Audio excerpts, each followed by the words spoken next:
Hello, everyone.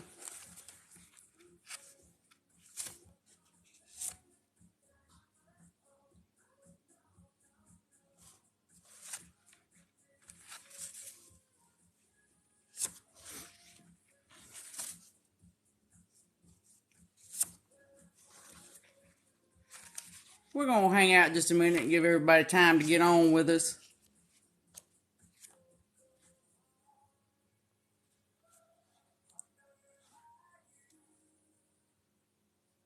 So, just quick question, because I was just thinking about this myself.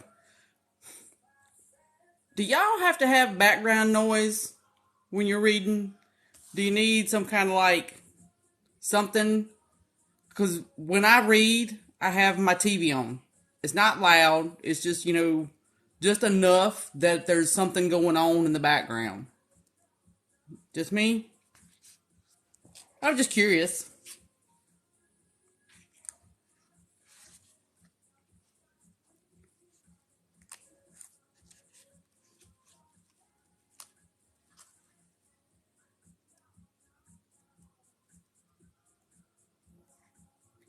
Yeah, I do too. I need to have something going on in the background, but it can't be music, because if it's music playing, then I'm listening to the music and not really focusing on the book.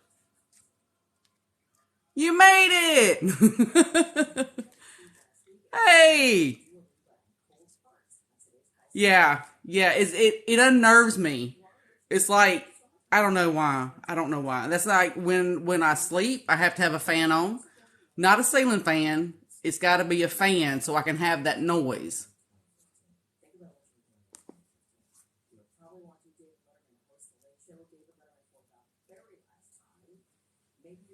I can't either. I cannot sleep with music on.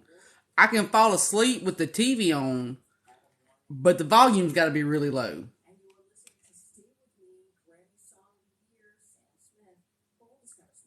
Oh, and it's usually on the ID channel.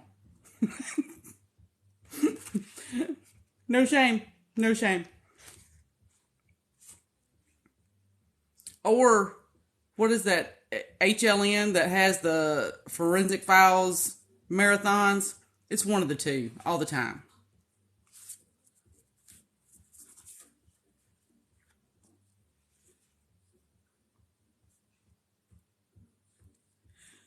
All right. Are we ready? Are we ready? Because I don't know about y'all. I love LUCA. And I don't just mean the book, I mean the fictional man himself. I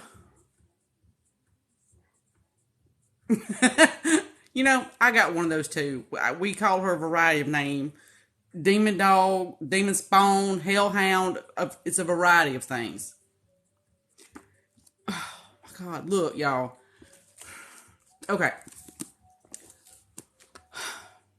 So let's discuss characters one at a time.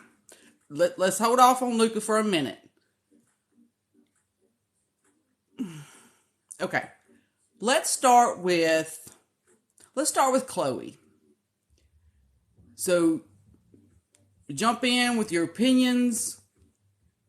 I'm open to everything because I think we might all be on the kind of the same page about Chloe.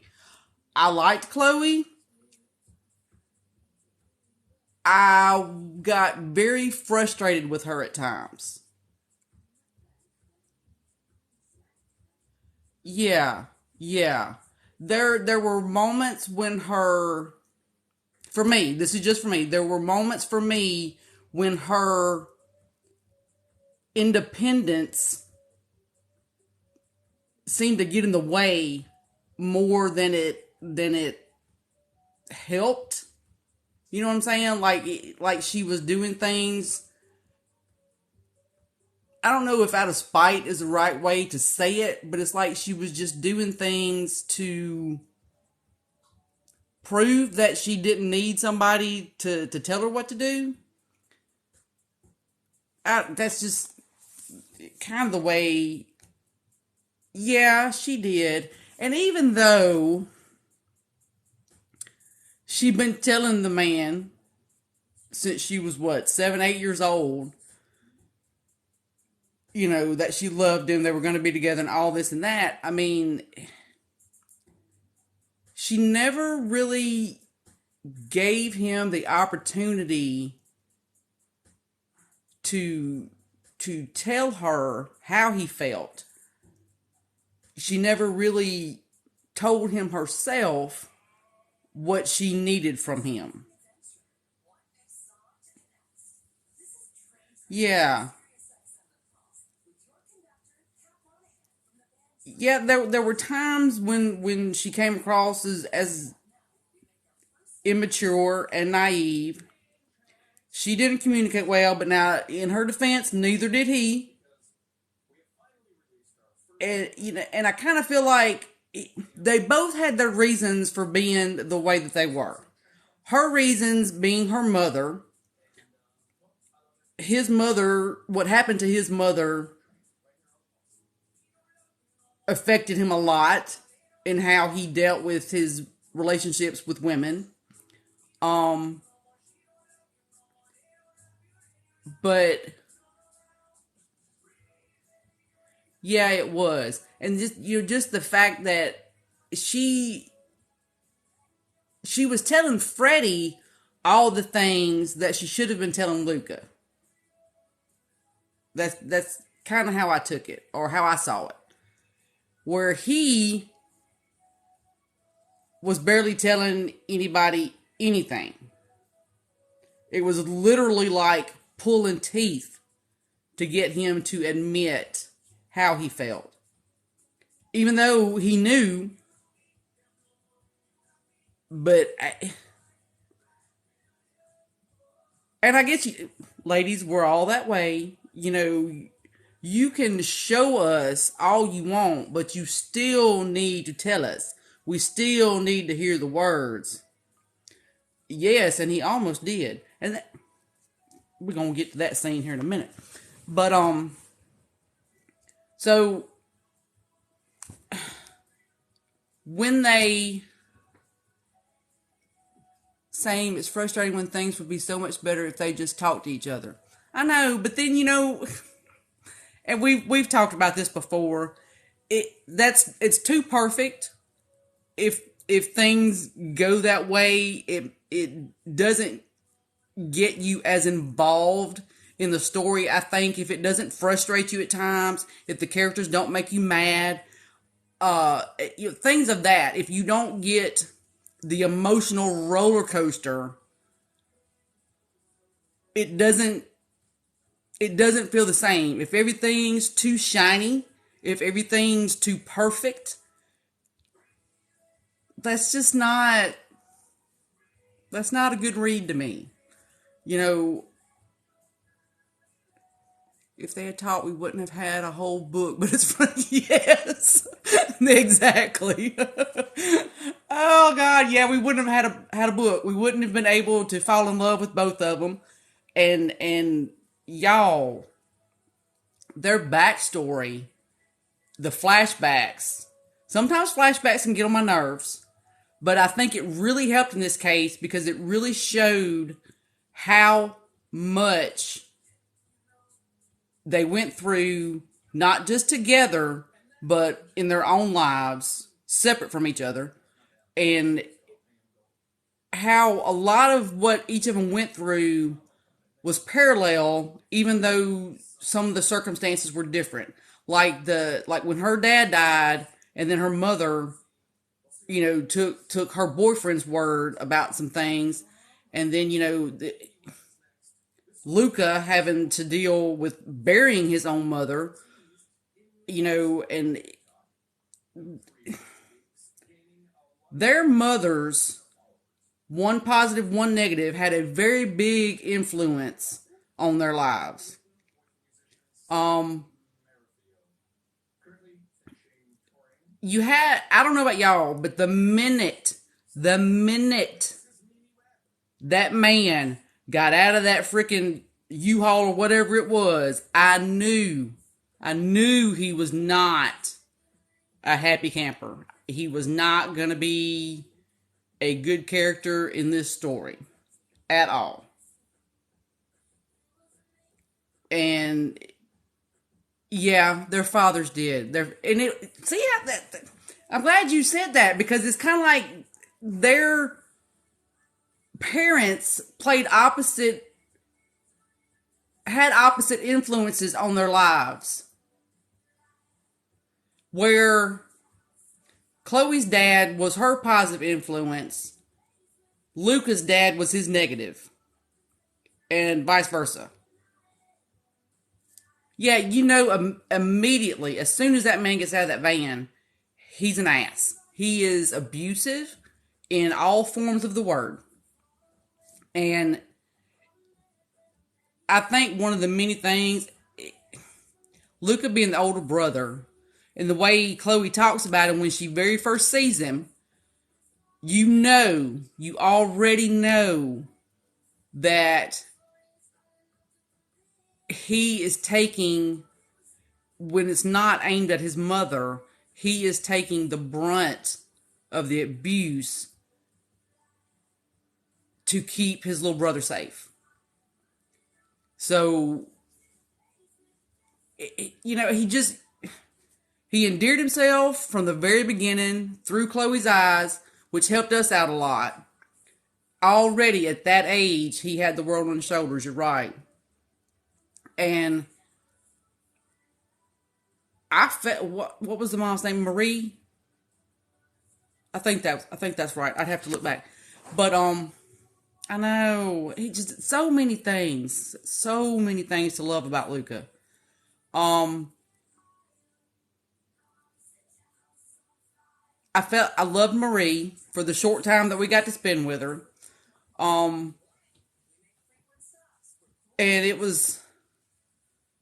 that happened pretty quickly after they moved into that house. And I was just like, God, that was fast. So I will also admit that I didn't see the thing with Teresa. I didn't see that playing out the way it did. I mean, as far as her turning on Chloe like she did. It's one thing to need rent money. Yeah, I mean, I think we all felt sorry for him but you also understand why and how he became what he did. No, she was not a real friend. And it really pissed me off all the time that Chloe's like, hey, can I borrow your phone? I need to check on Teresa. She's probably worried sick. She's going to call the cops. And I was just like, no, after that. But I got so tickled at Gina about that. Love Gina. We all need a friend like Gina. I will take a friend like Gina any day of the week.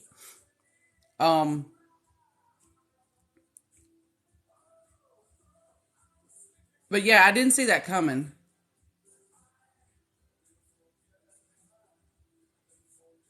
Exactly. And I one of the many things I loved about Gina was that despite her relationship with Luca and her budding relationship with Chloe, she was very honest with Chloe about the situations. She kept it real. She told Chloe where she was wrong, and the things that she needed to look at from Luca's point of view. And it always seemed to be either Gina or Freddie having to put Chloe in her place, basically. I do too. And there was some mention about her and Marco. So, I don't know. Maybe we all need to go to Nikki's page and be like, hey, we would love a book about Gina and Marco. We would love one. Um, yeah, Gina was a real friend of both of them, and that moment where she told Chloe, you know, she's friends with Luca and she's friends with Chloe, and she doesn't want to pick sides. It takes a lot to, when you find yourself in a situation like that, to not pick a side, just to kind of step back. And that was a whole nother freaking fiasco. That night at the club, that was. And bless poor Vinny's heart, he could not get it through his thick skull. The boss done told you to leave her alone. Not once, not twice, but like 3, 4, 5 times. And you still kept on. You know what? I feel like I kind of understood where Chloe was coming from. I would have liked to have known. I would have liked to have known that he was seeing someone, so I could be prepared for that particular type of situation. Yeah, Vinny was a mess. I mean, he was a good boy, good man. He meant well. He was obviously very infatuated. But, there's that whole touch her and die trope that I personally love very much. And yeah. But back to the should have told her thing. Um yeah, I feel like they should have told her. They should have told her and let her have that explosion in private instead of in a packed club backing that thing up on the poor little fella who had no clue what he was getting pulled into. I kind of felt bad for the little fella. I really did. He was funny. He was funny. I loved his pickup lines. Those were pretty awesome. Um, but yeah, I felt bad for him. Yes, I agree. I agree, Terry. Give me an alpha man with a big heart. But, but, I was already in love with Luca. So Vinny really, he wasn't moving up the ladder by pissing Luca off. Not for me, anyway. He bless his little heart. I felt bad for him. I was just like, you know what? Can we find Vinny somebody? Maybe Stacy. Just throwing that out there. Maybe Stacy.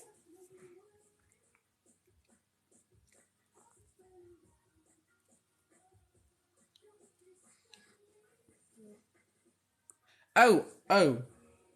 Let's discuss. Let's discuss gross moments. Moments that made me feel like I needed a bath in a pool of lava to get the yuck off. Maybe Vinny needs a book too. I agree. I agree. Or even if he just gets like a backstory, a behind the scenes kind of story with somebody else. Uh, Icky moments. Anytime any man other than Luca and maybe Vinny and maybe the dude at the bar at the club with the funny pickup lines. Anytime any of them, so who we had Sanchez, Diaz, the Black Mamba dude. Ooh, ugh. Y'all, I got so sick in my stomach. I was just like, oh, I need like a SOS pad, something really abrasive, and a pool of lava. That might would get the ick off. Maybe. Those were some pretty intense moments, especially with the Black Mamba dude, because he was. I wasn't nearly as concerned for her with the other two guys as I was with that dude. because they were all crazy, but it's like, okay, Sanchez was like right here crazy. Then the Diaz fellow was like up here crazy. And then all his freaky friends. But then that Black Mamba dude, he was like off the charts crazy. And he really made me nervous. And I was just like praying somebody was going to intervene. And thank God they did. But by then he was already all over, and bless her heart. Ugh. Ugh. Y'all give me a minute. That traumatized me. I think it really traumatized me. That was it. Those were moments where, you know, while I was proud of her for fighting or doing, I guess, being willing to go as far as she needed to go, like with the Mama dude, or with like the Diaz fella, you know, not being scared or not letting her fear freeze her in place is a better way to probably phrase that. But I was proud of her. I was super proud of her. But I did.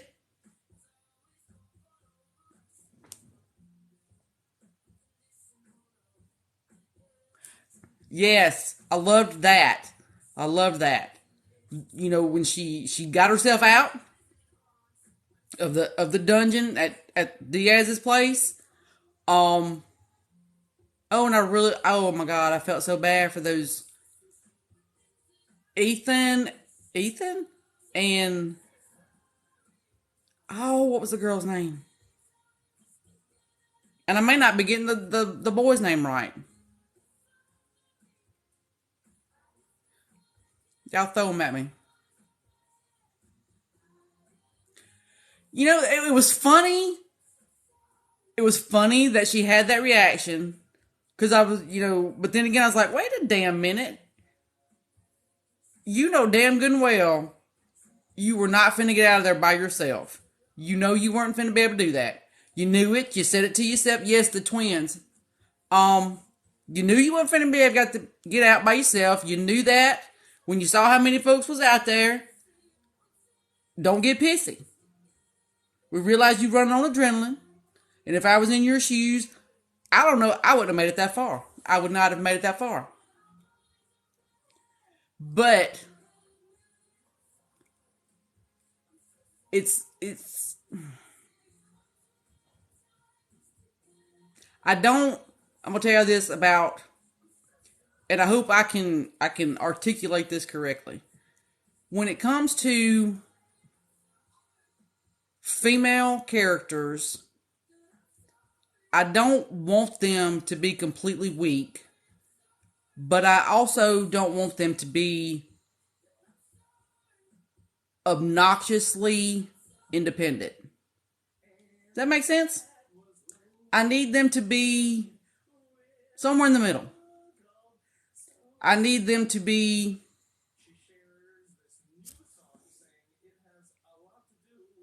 I don't know. I don't really know. Yes, I need a happy middle ground with my female characters. And I guess it's the same for the male characters.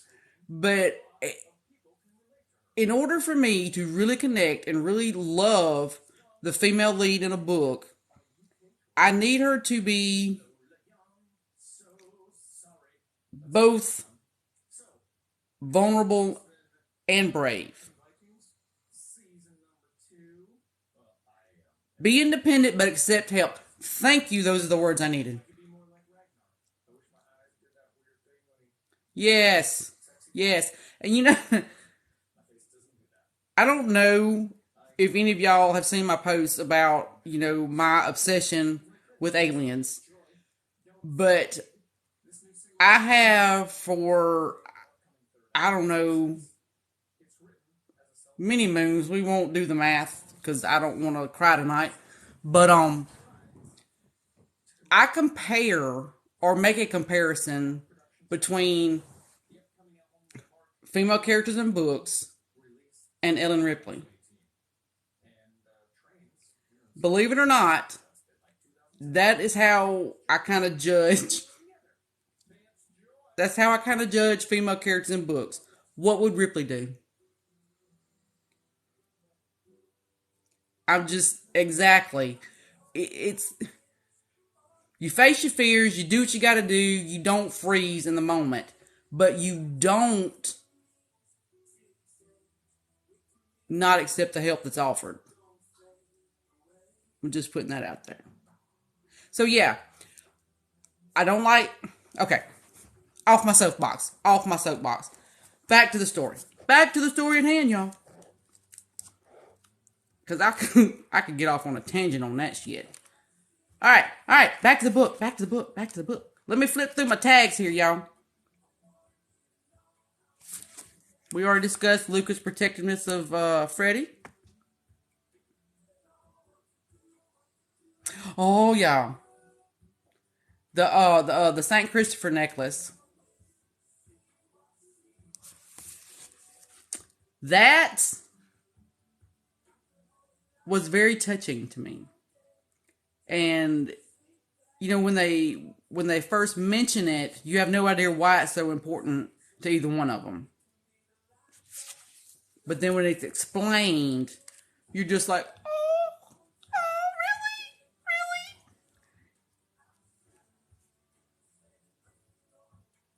I know. And yeah, I love that she still had it too. And the fact that it was his mother's and she knew he never took it off. Swoon. You know, that's a damn good question. How did he not know? How did he not know Freddie was gay?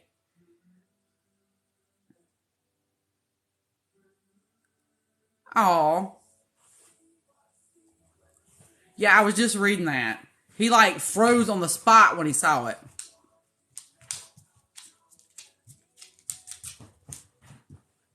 He reached forward and touched the St. Christopher necklace that hung around my neck. The same one that hung there for 7 years.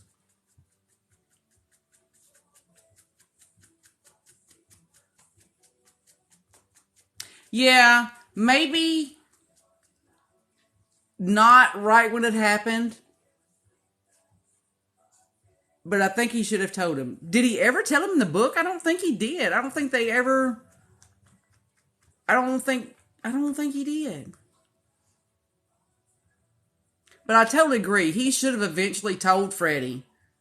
Yeah, when he was older and more stable in his emotions, maybe.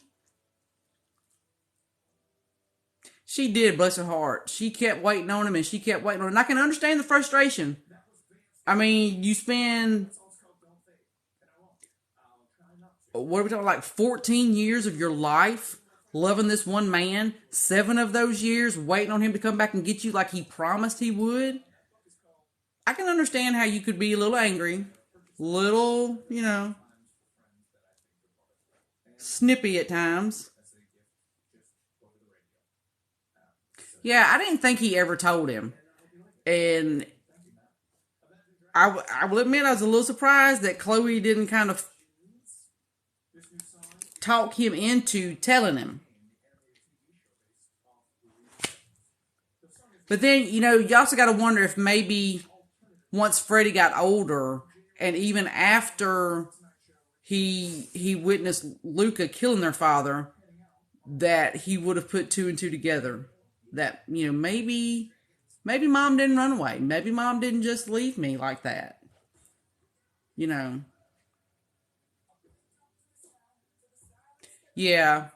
Yeah. I kind of feel like I don't think I could have done that. He does. He always looking out for his little brother. I love that. I just love that. Oh, and here's the back to the necklace part.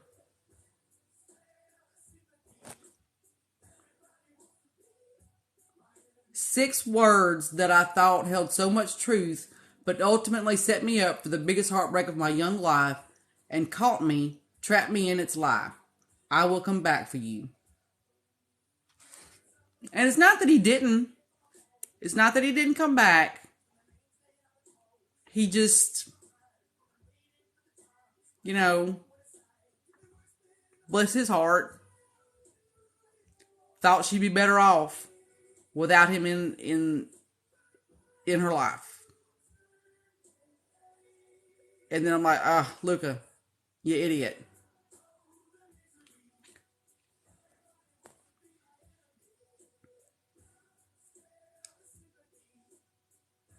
I know. And that he did. He thought he was doing what was best for her. But I kind of would have liked to have known how he got into the business he was in.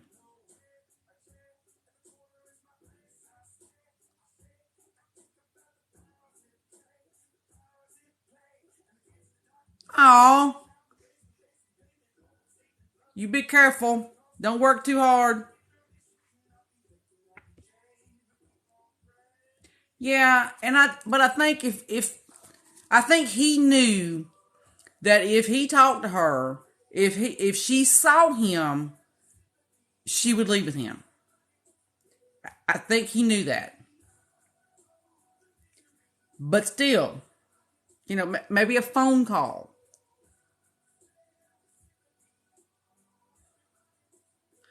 Yeah, me too. I just would have liked to have known how he got started. Who did he, because he was like 19, 20 when they left. How did he get involved in that line of work?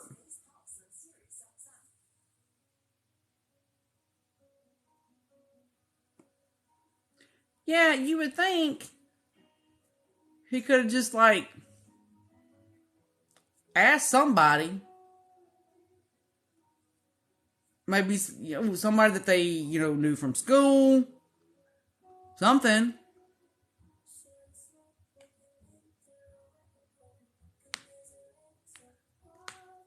But yeah, I think the least he could have done was a phone call, send a letter.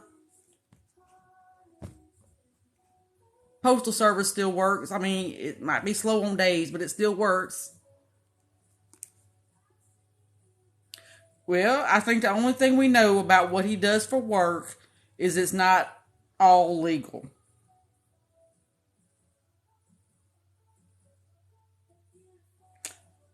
I don't think it really ever got into specifics.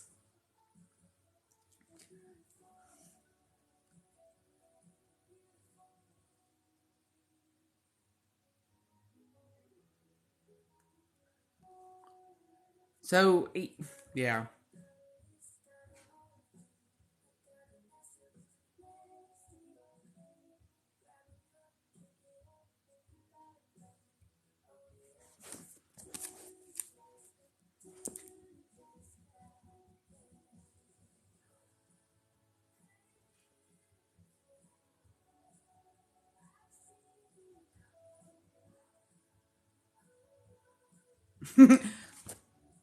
Y'all, when he walked in on her playing strip poker with Vinny and Marco, see, that told me right there kind of everything I needed to know about Vinny. He was like, yeah, oblivious to the dangerous territory he was walking into. And let me see. The part where where Luca's telling them, that she was like a hustler or whatever, and Vinny says, "Cool, she's awesome," and then Luca says, "She's off limits, is what she is. Stay away from her. I mean it." And then she's like, I had no idea if he was warning them off me because he feared for their ego or if they lost the game or because he was jealous of another guy giving me attention. I found myself hoping it was the latter. I put a note, both, girl, both. It's both.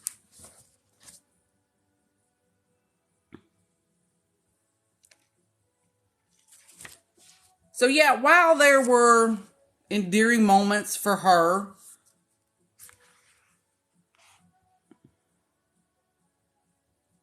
and then I turned, yeah, then a few pages over, not a few, a couple chapters over probably. Uh,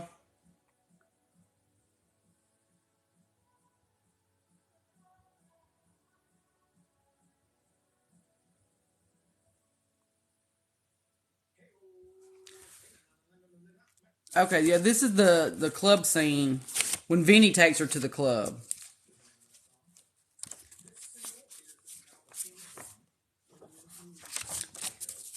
Do y'all get books like this sometimes where the pages just pop out? Pisses me off. Um, let me see. Let me see.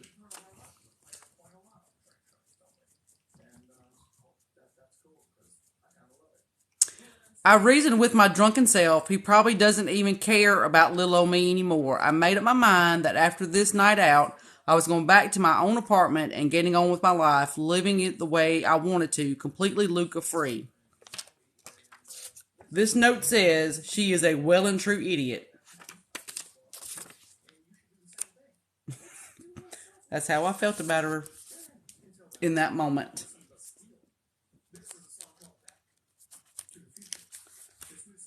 Did we freeze up? Hello? And see, now here's another where we talked about this earlier. If they would just talk to each other. And it's the next chapter. It's like chapter 12 where we're from Luca's point of view. And he's basically, at this point he has no idea what he's going to do about Sanchez.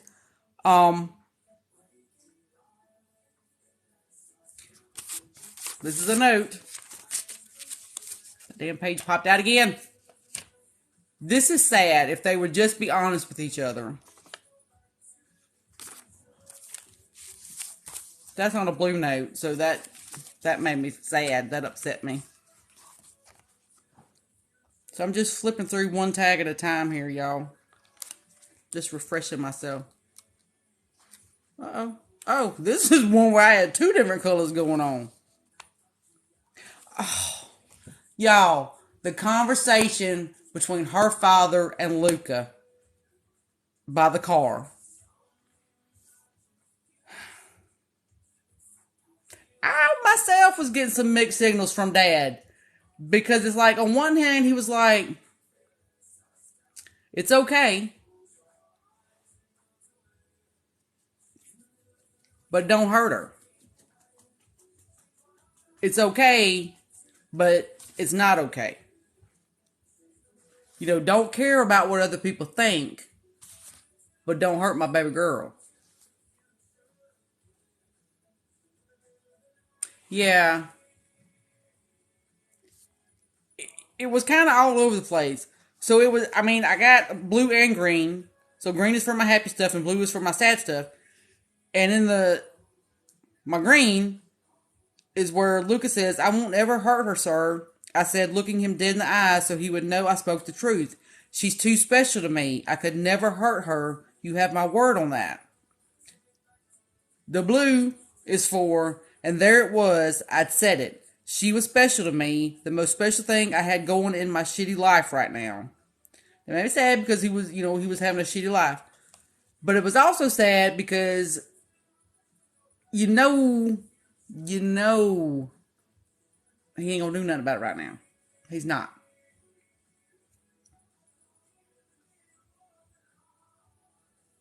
Yeah. The conversation confused me at first, but I think we all kind of got that same thing out of it. I'm okay with it, but don't mess it up.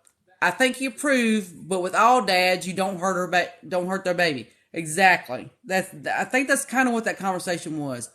It's like Dad knew that they loved each other, and but he didn't want Chloe to get hurt.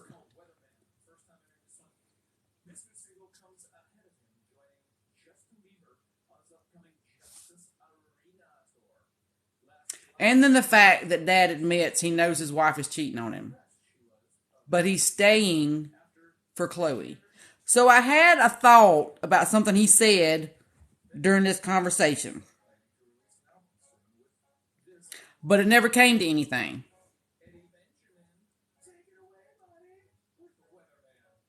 I think Luca was protecting her because he thought he couldn't give her a good life.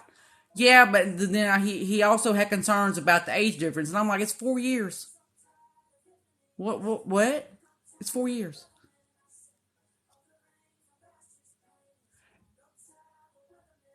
It was. I think it was part of the reason. It definitely played a part as to why he stayed away. I think there were like multiple factors, maybe. Like maybe by the time he went back, he was already going down that path of illegal activity. Yeah, he was afraid his lifestyle would hurt her. And I think we all agree that when he decided not to go to her, he felt like he was protecting her. So, all right. So what I was saying about Chloe's dad saying the comment he made, but nothing ever got said about it. Nothing else ever got said to make me to make my theory a reality. So let me read this to you, where he's talking about his wife. He said, I found out years ago, but I won't leave her. I'll never leave her. Do you know why? Because she's an evil, vindictive cow, my wife, and I know she'd use Chloe to get to me. She'd hurt her and screw her up even more than she has done over the years. I can't leave my daughter to live alone with that cruelty, and I can't take my daughter away with me because, well, legally I can't, so I stay here. Well, legally I can't. Why? Why can't you take her? So I was like, are you not her father? Are you not her biological father? Is that why you can't legally take her away?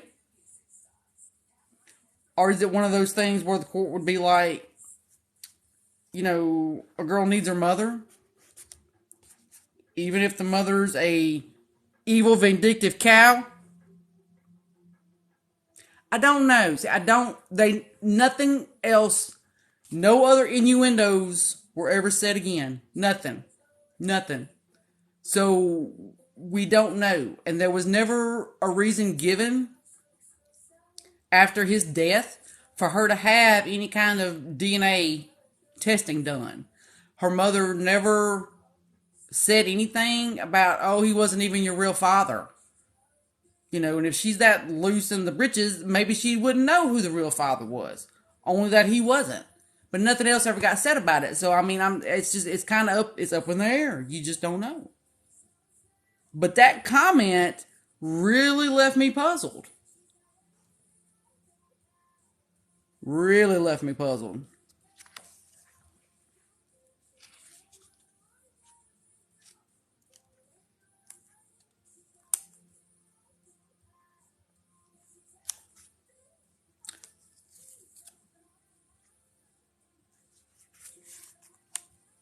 And then there's the moment where we're back at the club, by the way, with her and Vinny at the club. And Luca sees them out on the dance floor. And I think Vinny sees Luca before Chloe sees Luca. And this is another one of those situations where, yeah, we did need a little deeper. I'm kind of like, could you give me a little something? How are you gonna say that and just leave it there like that?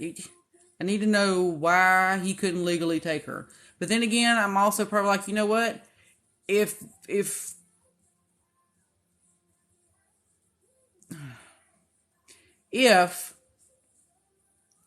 his legal reasons for not leaving with Chloe were a crock of shit, I'd have been really pissed. I'd have been really pissed. I'd have been like, you know what? You need to fight. You need to fight. You need to get your shit, get your youngin', and get out. And fight that bitch. Fight that vindictive cow. So,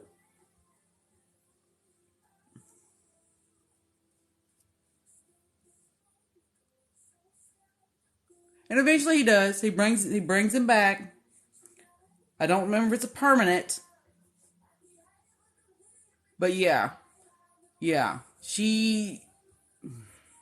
This is a this is one of those moments, and it's moments like these throughout the book where she really, really gets on my nerves. But Lucas says, I had to fight down the urge to stalk over to her and throw her over my shoulder, carrying her off to my cave and spank her for what she'd done. That's probably not a bad idea. And I don't mean in a happy ending for everybody kind of way. I mean, y'all know what I mean.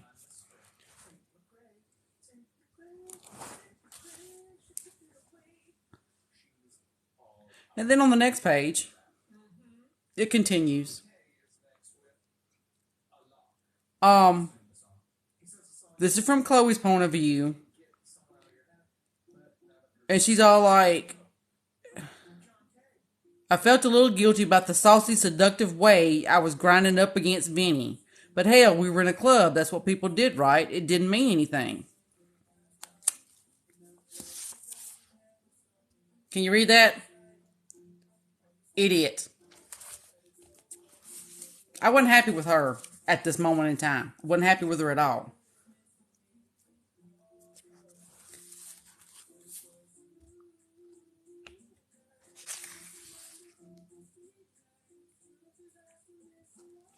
And I kind of felt bad, and this thought has crossed my mind several times since I moved past it, and then the time since I finished it. Vinny, bless his heart, was making the excuse that he brought her to the club because it was safe. It was safe. And the first time he said that, like when he was asking her, hey, you want to go with me? It's safe. You'll be fine. LUCA won't worry. He won't say anything.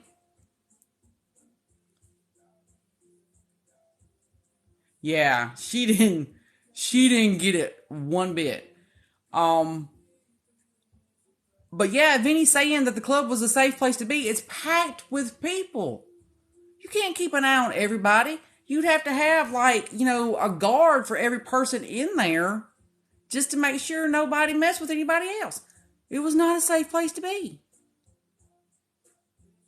Especially when you got a target on your back.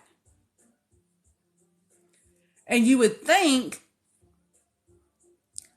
with her having been on her own since she was 16, 17, she would be a little more street smart than that.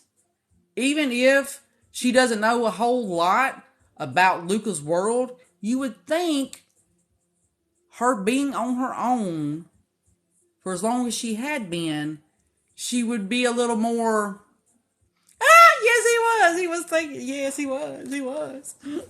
You would think she would have a little more common sense. No, she didn't. She didn't. Oh, God. Don't do that, Tammy. I'm okay. I got pissy with her that she was looking to get Vinny hurt and not care for her safety. Yeah. There's that aspect of it, too. Almost like, Let me back up. Who said that about not getting him? Was that, yeah, Sunshine Magic? For as much as she loves Luca, she didn't seem to get him. No, she didn't get him. She didn't understand how his men following his orders was crucial to not only his business, but everybody's life that was involved in that business. She didn't get it. She didn't get it. She was more worried about partying and...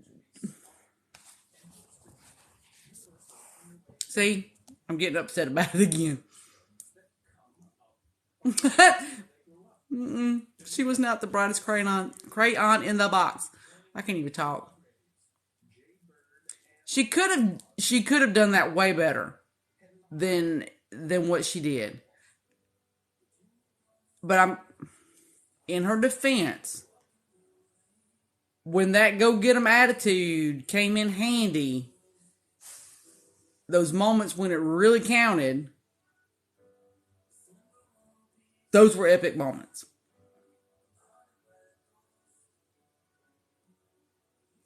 Yeah, I agree with that. I agree with that, Terry. You make a very good point.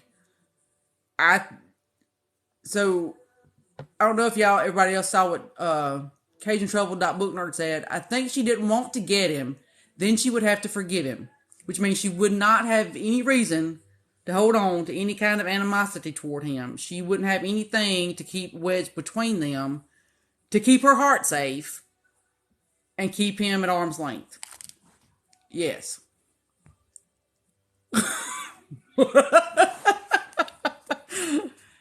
And Sunshine Magic with the win. Nothing about her screamed third-year med student. She's book smart, not street smart.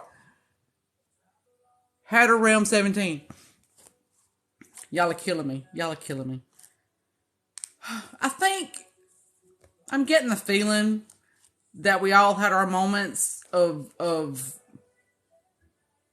we love her, we don't like her much right now. Kind of like a pendulum. It was like really swinging back and forth with her. Yeah, it was swinging back and forth a lot.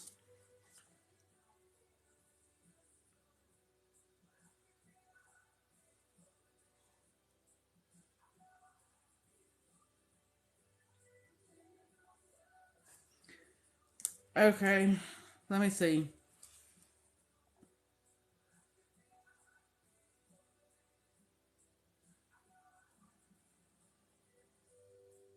And y'all, what gets me? She was a huge contradiction. Okay, so y'all remember when she was down the beach and she was telling Freddie that he didn't, when she told him that she loved him, but he didn't say it back.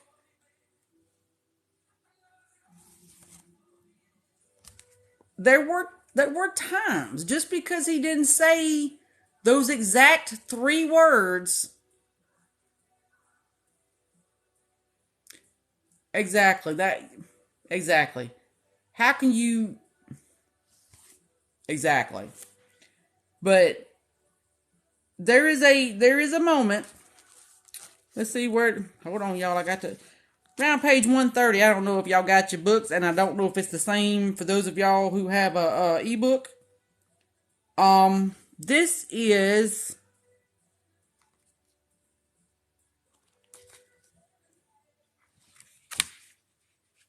like immediately after the club. He's toting her somewhere. He did throw her over his shoulder.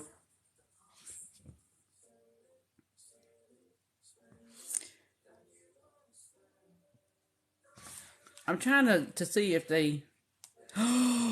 I'm so glad you brought that up. Oh my god. Oh my god, y'all. The tattoo. The fact that took some thought. That took a lot of thought. And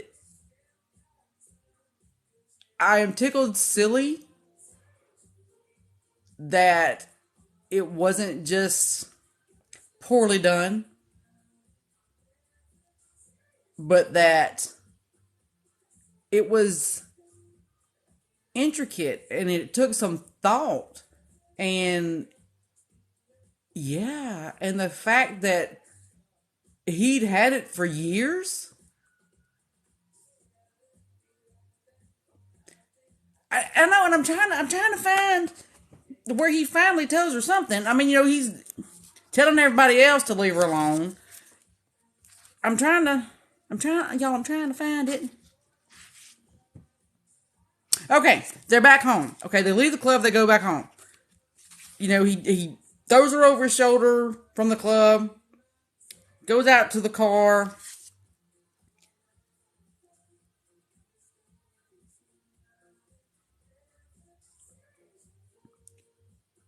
And it's basically like he is vulnerable with her in this moment. And he's asking her, well, she says, I'm not saying it anymore. I'm done, Luca. You never listen to me anyway. And he says, I'm listening now, Chloe. Talk to me. What does she say? I can't.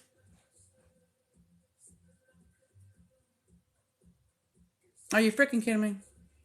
Are you freaking kidding me? I agree. That should have been enough right there. The tattoo alone should have been enough. And who's to say that he wouldn't have eventually given her those 3 words anyway?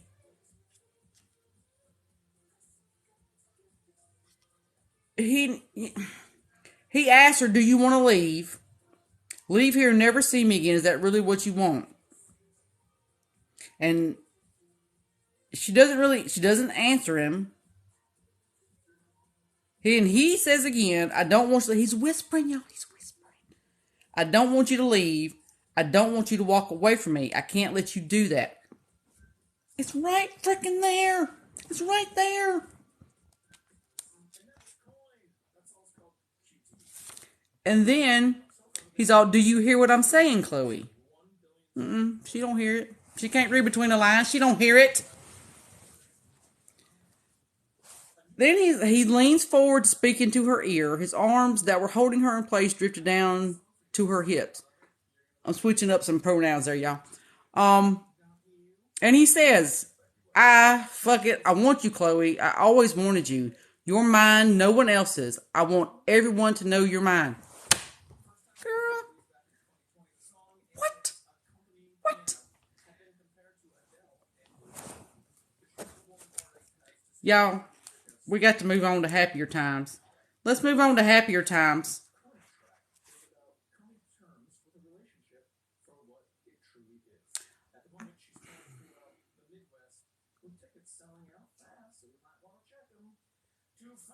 Okay.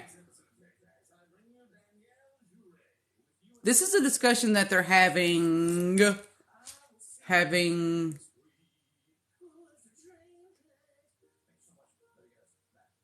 What did I have this note here for?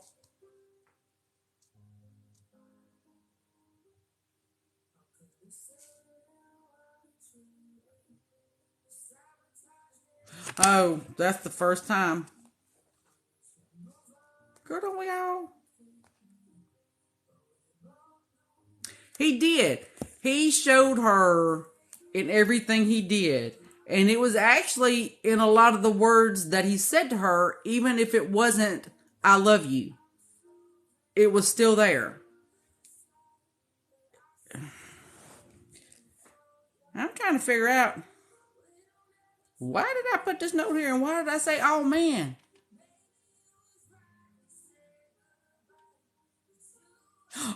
Oh, I remember now.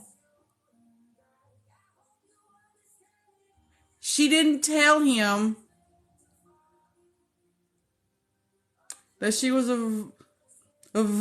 she didn't tell him. She didn't tell him.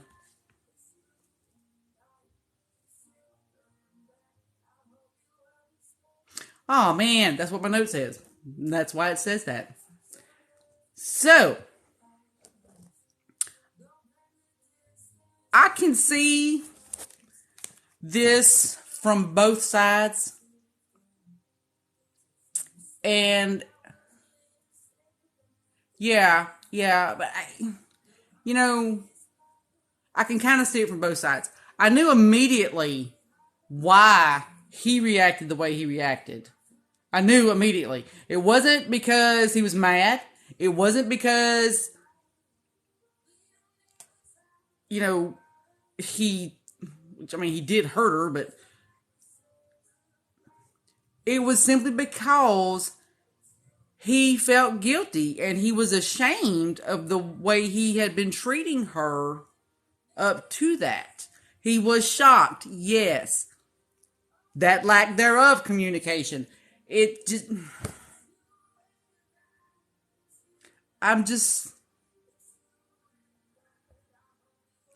I guess looking at it from her point of view, even her knowing that she didn't tell him, I can kind of see how she would have immediately thought he was mad.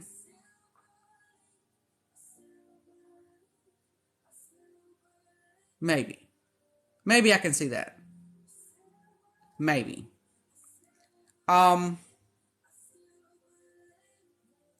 There were... Well, we are ragging on her hard. There was a lot of misunderstanding and assumptions on her part. And his. On his part, in that he assumed she knew he loved her.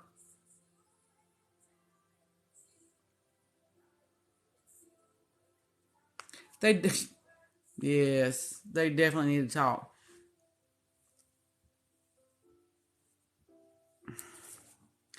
And I also think, back up here, had around 17, I think she didn't think it was a big deal, and he did. I feel like, well, obviously, by the time it was happening, she felt like maybe it was too late. It's never too late. It's never too late. I think maybe she felt like if she told him, he wouldn't go through with it. He'd stop it, put the brakes on right there. I think if she had told him, he would have slowed down. He would have taken his time.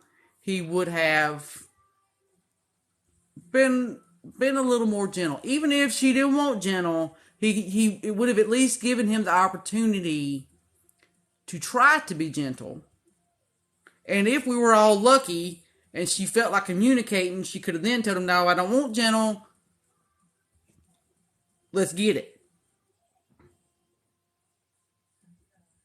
Yeah, I felt LUCA being more shocked than mad, but she didn't need to get pissy about it. Yeah. She did want him to be her first, and I think that's one of the driving factors as to why she didn't go ahead and tell him that she was a virgin.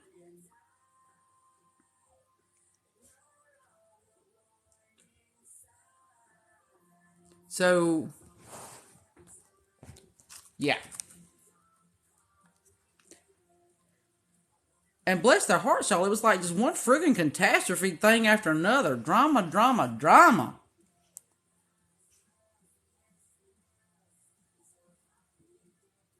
Then, sometime after that, well, they didn't talk for a week. And that's another time when Gina steps into the rescue. Yep.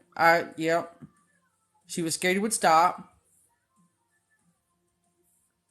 I think in the 7 years they were apart, they had both changed so much, but they didn't realize it.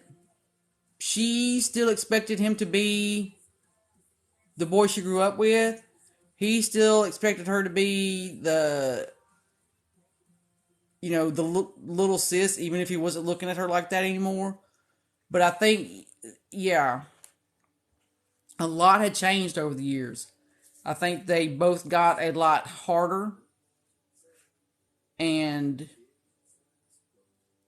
a little less. Well, I'm not sure if Luca could get any less trusting than he already was. But Chloe definitely got less trusting. Or she trusted the wrong people. Looking at you, Teresa. Alright, so after the blow up about the V card thing,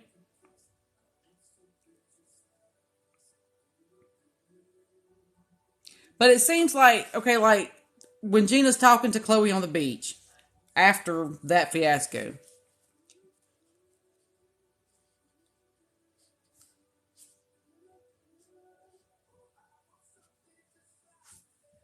Gina tells her,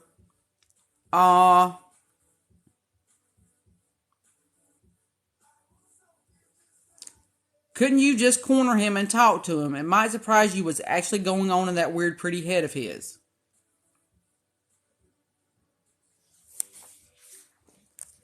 That just makes too much sense. Too much sense.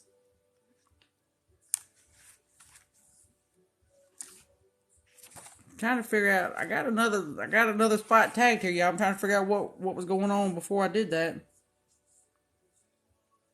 Oh, this is when she finally goes and talks to him.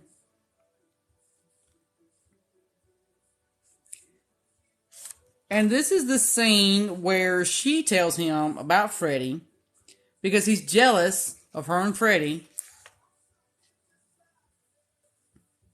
And he says he had no idea.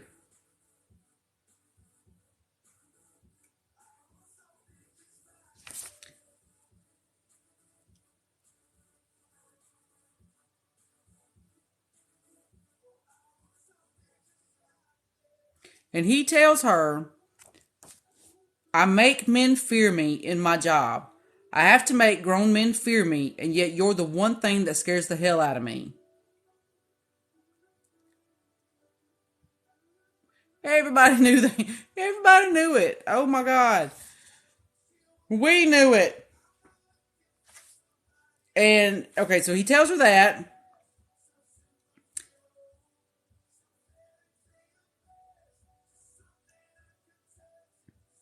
I don't know how to act around you. I feel like if I say the wrong thing, you'll leave, so I don't say anything.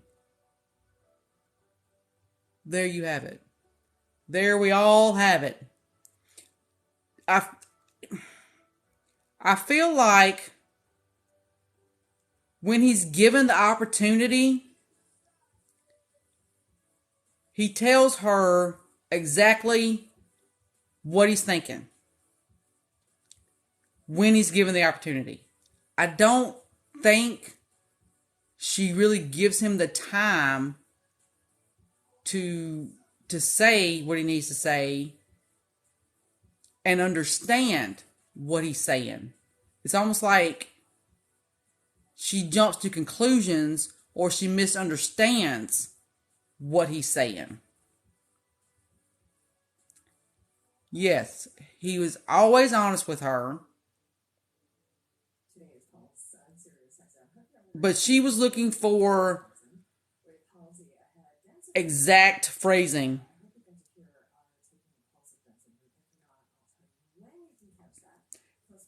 And she, thinking to herself, she says, finally, we're getting somewhere.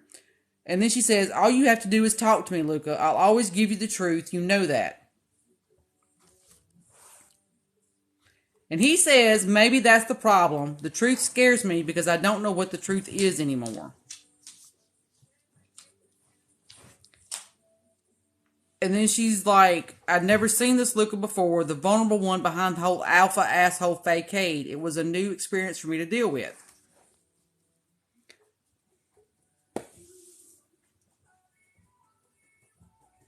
I mean, it's just like, if you give him a chance, if you just let him talk. But then, sometimes, he's a man of few words until extracurricular activities are happening. And yeah, I think a lot of it is whenever he told her things, she didn't really listen. She didn't read between the lines. She was looking for exact phrasing, and she would misconstrue some things that he said to her. It's my story, and I'm sticking to it.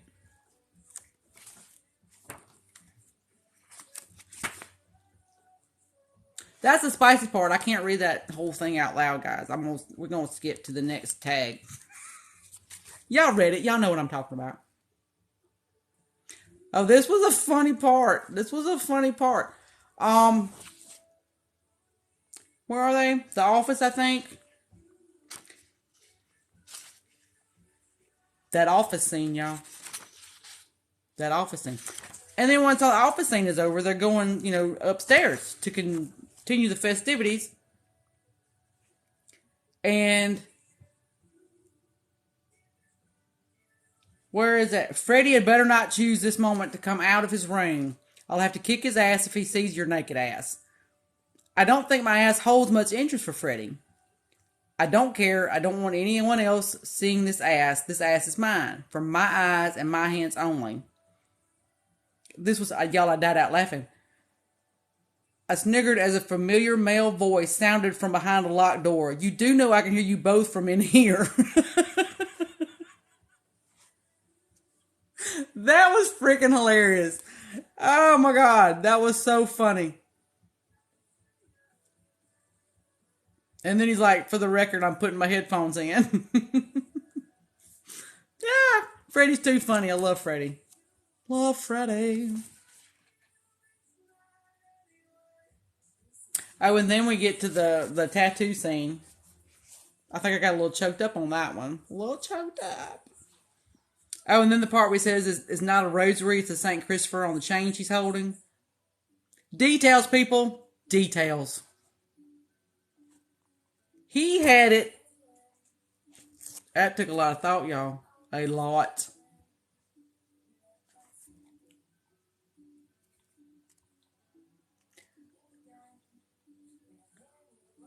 Okay, the next tag is a spicy tag. And he's telling her it's always been you, Chloe. Hold on, I gotta figure out where we are. No, wait, we got an orange tag up here, y'all. Oranges are the what the fuck. Oh my God. This is where their dad is talking about her. What? What? Ugh. My note. I know. I did too. I did too. Love Freddie. As soon as his little head popped out from the van, the scene, I hate to go back, to switch back, but the scene where their dad is talking about Chloe.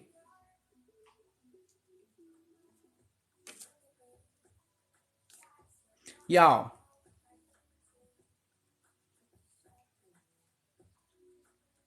I literally at the time, I know it's backwards. That note says I just threw up in my mouth. And I did. I did. I did. That was probably, I've read some things that have turned my stomach.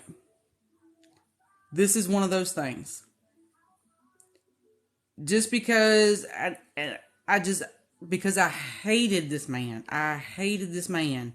And then for him to sit there like that, not only by this time do we know what happened to Mama, but it was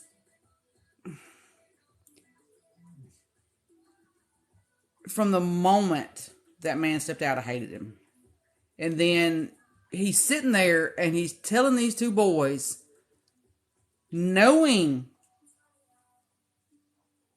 how much they care about her, all of this just to hurt them.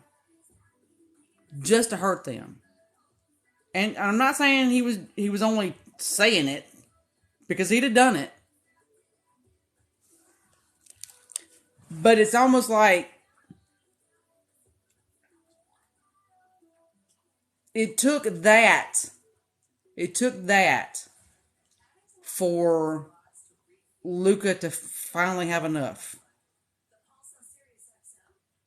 We all know that he was waiting for Freddie to be old enough for them to leave. And he knew in this moment that he couldn't wait anymore. Yes. And this is what it took. So, moving on. Ooh. So this is... Okay, this little spicy note is after he gets done telling that story.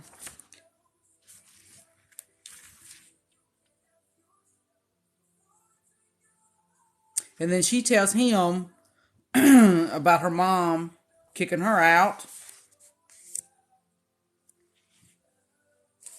And bless her heart, when she mentions, how she got woke up that night.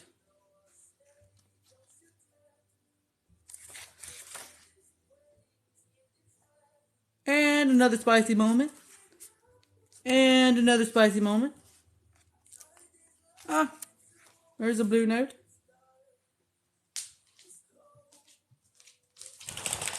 Okay, and this is where Freddie is getting in LUCA's face about... After that, I guess it's after that conversation. Oh, wait, I got a blue tag down here. What is this about? Oh, this is where she's telling Freddie that he didn't say the words back. He didn't. Because, okay, so Sunshine Magic says he really didn't ask enough questions about her life on the street. It would have been nice to know, because even though she was, 16, 17 when her mom kicked her out, where did she go? Where did she go? Who did she stay with? Did she literally stay on the streets? Did she go to like a halfway house? Did she have a friend she could stay with? Where did she go?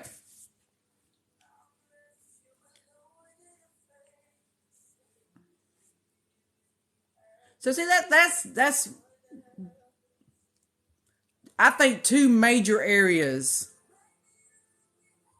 that we could have got a little more info on. Where did she go when she left that house?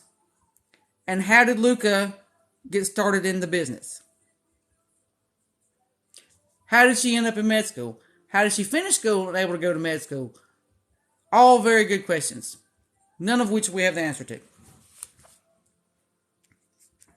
But she was doing it. She was working at a strip club to pay the rent and keep the medical bills. Keep the med school stuff going. Okay, so this is the thing where she's talking to Freddie about him not saying the words.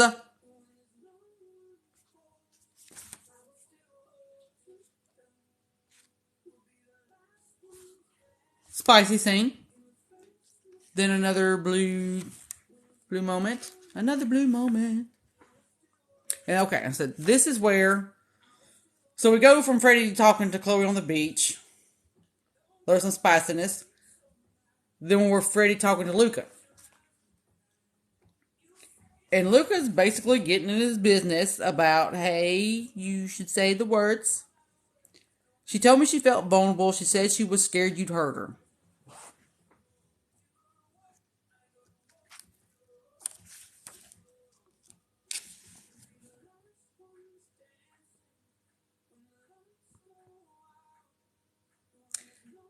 LUCA said, I'd never lay a finger on her, not like that.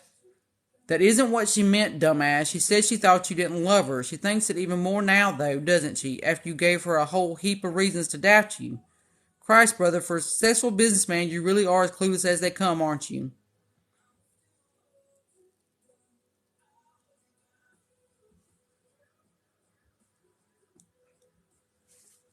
What happened this morning? Oh, that's where he called her a dirty little fuck. A dirty little fuck. That's what he said. That kind of pissed me off because I was like, you ain't got to be like that. You ain't got to be like that. All you had to do was tell your man to mind his own damn business. You didn't have to talk bad about her. That's not cool. You lost some cool points. And my note says, nice, Luca, real nice. And then, yeah. So, yeah. And then the conversation with Freddie, where Freddie's pretty much putting him in his place.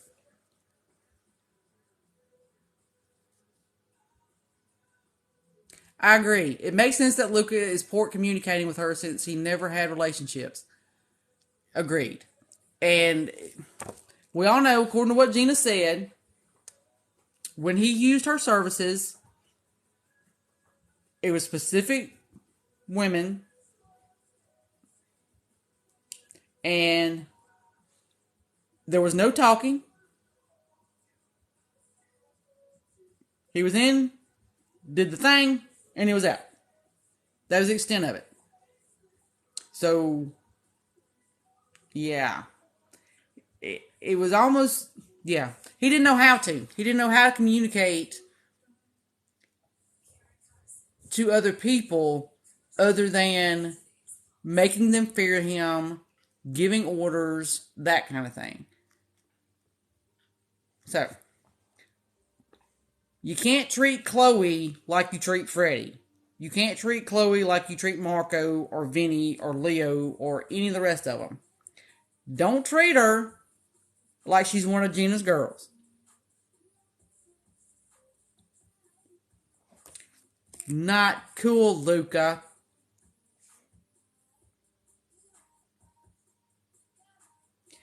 And then Freddie asks him, do you love her? And he says, of course I do. What sort of stupid question is that? Why would she ever think that I didn't? Maybe because you never told her. I told her every fucking day. You showed her. You might have even said something like it, but you never actually said those 3 damn words. She told me as much.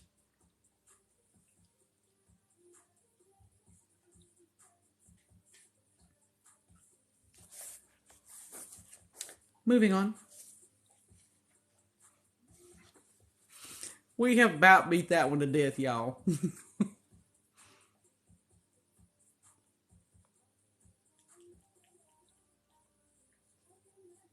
Oh, this is... Okay. So this is where Luca is remembering the night his mom died. That's really sad. And then the man had him bury his own mother just somewhere, some random place.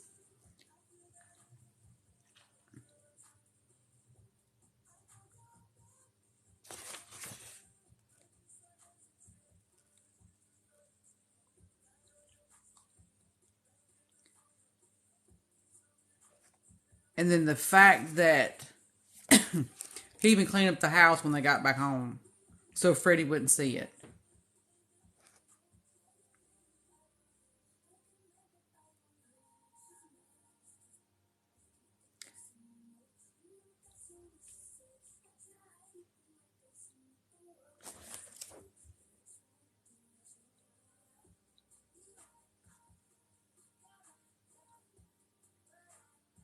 Yeah, that's still upsetting that he never told Freddie what actually happened. Excuse me.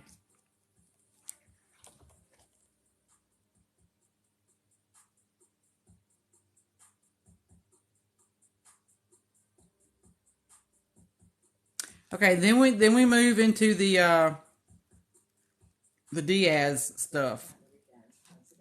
No, wait. I keep skipping these orange notes at the top, y'all.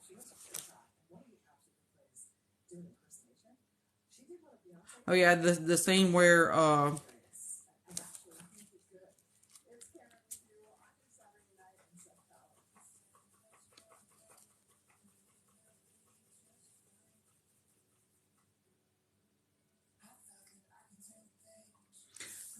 I'm sorry, I'm backing up a little bit. I'm backing up to after the conversation with Freddie when they go home. And we realize that Chloe's gone. And the house is a mess. There's a picture taped to the door, the window. I flipped the photo over, and on the back in thick black letters was written, "I've taken back what's mine. S." So Sanchez got her. He was coming after him. My note says, "I swear to Jesus, Luca, I could beat your ass myself." And it would have been well deserved at that moment in time. None of this would have happened. Well, it probably would have happened, but maybe not like this.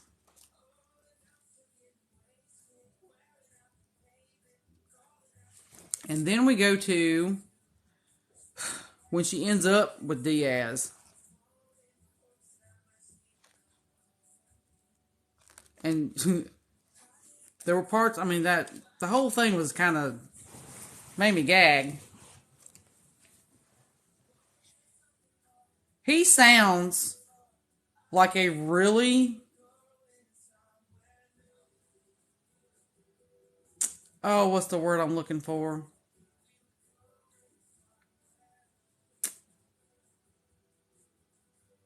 I don't know. He sounds really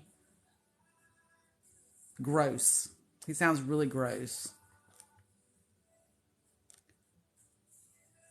And so that's when things get really interesting for her. That's when, you know, her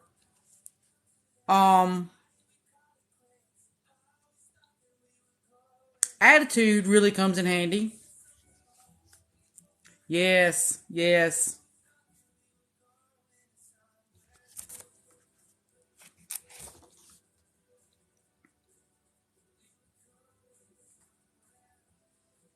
So then, you know, she goes through all that stuff. You know, she's got that attire on. She gets the shirt from the dude, and I think he's like the third or fourth person she unalives on her way out. Anyway, I got a note here at the end of that chapter where it says, I heard some type of heated commotion erupting in the living area and decided if I was going that route, now was the time to strike. I was never a run and hide kind of girl anyway. I always chose the more challenging options in life, so it was a real no-brainer for me. I took a deep breath, held my knife firmly in my hand, and pushed my way into the devil's playground. And my note says, kicking ass and taking names.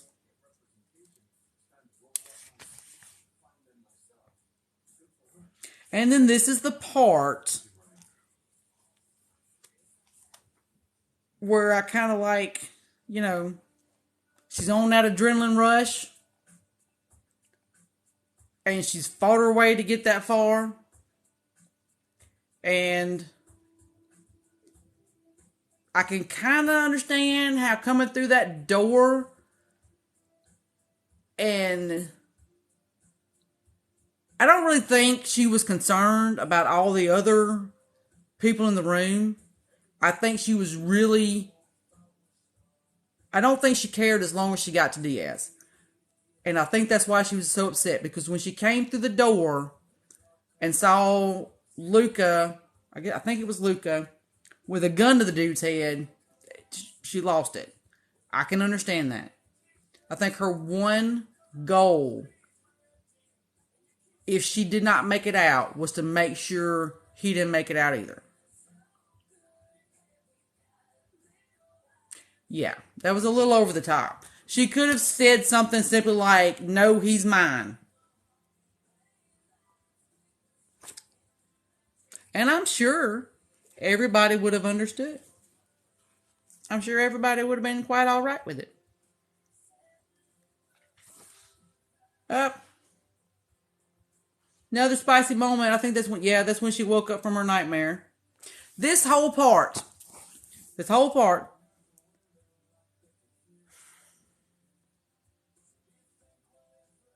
from the time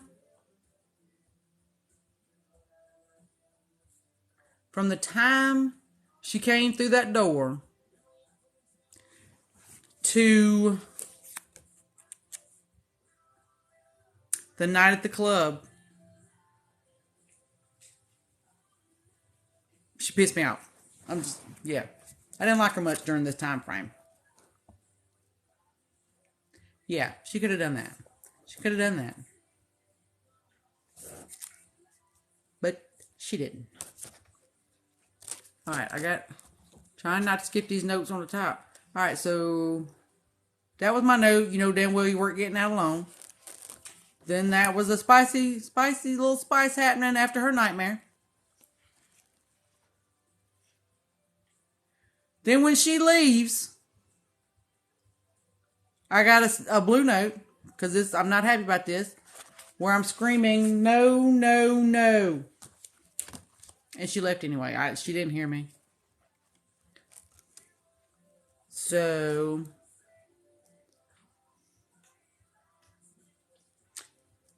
the part where Gina's asking for the friend's name.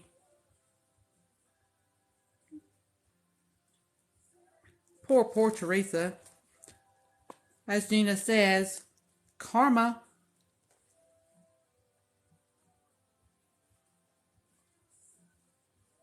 Karma has a way of making a bitch pay. Love Gina. Love her.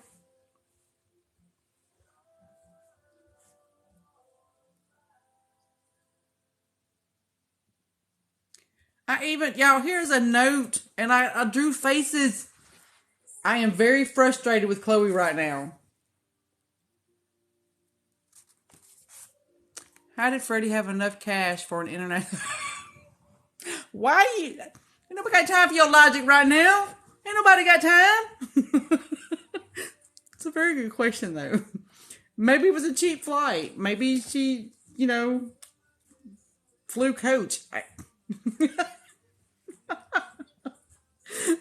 I did not even think about that when she was. I think I could just kind of like, that one like right over my head because I was just mad that she was leaving.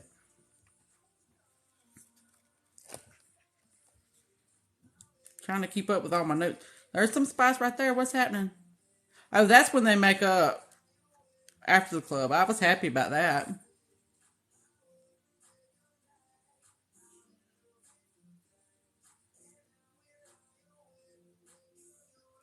Bless his heart. I felt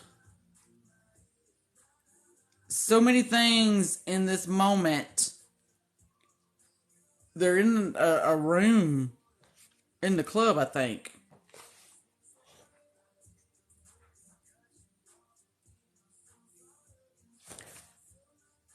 He hurt me. He hurt me in this moment. He was like holding my heart in his hands while she was holding his heart in her hands.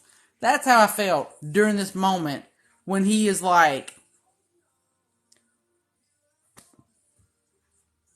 pretty much begging her.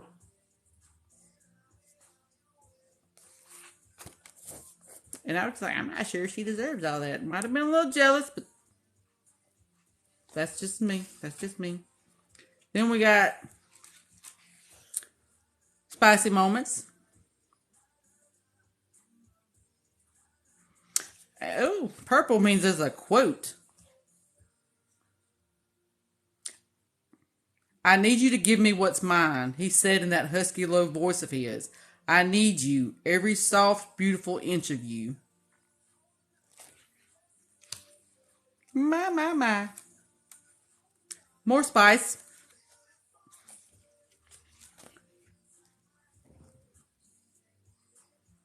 All right, have a good night. Wow, y'all. Oh. Yeah, we're almost done. We're almost done. Okay, here's something that freaking frustrated the crap out of me, y'all. So where is it? I gotta find it because I got a note and I know why I put this note here.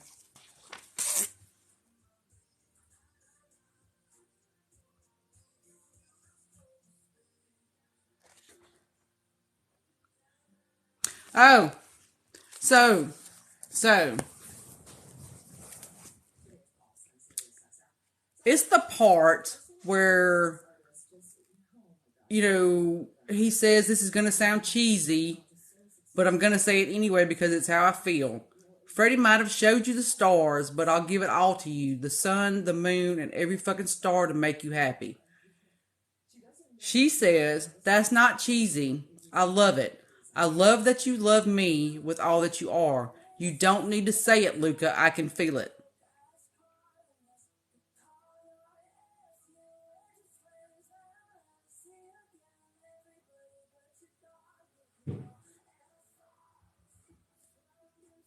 My note says, oh, so now he doesn't need to say it.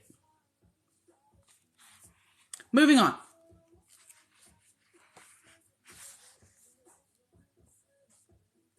Oh, this is when we get with the, oh. This note says, well, fuck. With the black mamas. This was all good. I'm not going to dwell on this too much because we touched on it. I know, now she says it. The whole thing with the black mamas and I like that everybody stepped up to help her. And they weren't doing it just for Luca. They were doing it for her too because, I like that everybody stepped up to help her. And they weren't doing it just for Luca. They were doing it for her too because, everybody cared about her. Everybody cares about Luca. So yeah, that happened. And y'all, when it was talking about how bad his condition was, whenever she finally got to him after all that stuff that happened before she found him. And that's the last note I had. So the rest of it is basically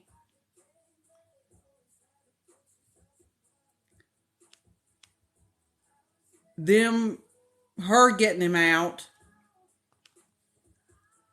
them refusing to take him to the hospital, her not believing it, that they're not going to take him, and then her having to take care of him. And then, they make it home, he recovers. There's like another little flashback scene.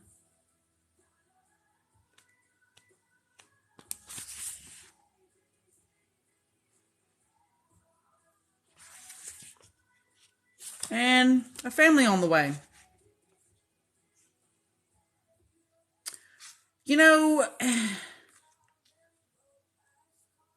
We're going to hope that Gina got out. I mean, obviously she did because they make a mention of her and Marco towards the end of the book. So obviously she got out. And that may have had a lot to do with them coming in once Chloe let them know she found Luca. Yeah, she was in the house. But yeah, I'm guessing because nothing was really said. Because once Chloe let Freddie know that she had Luca, I think they like freaking swarmed the place. Like, SWAT on it. So yeah, that's it, y'all. This was a very good read. New book boyfriend. I'm sure we probably all feel that way. March, I've got a couple of things in mind. for options.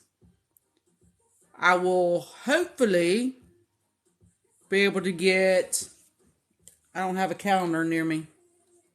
I will hopefully be able to get those posted Friday, maybe. And we'll go from there as we usually do. I have enjoyed this evening with y'all. I believe we have set a book club time record. It was a good book. It deserved it. So yeah, we'll do options this coming weekend, and do the whole announce it, and we'll go from there. As I said, I have enjoyed myself. I thank y'all very much for another lovely book club. We'll see y'all.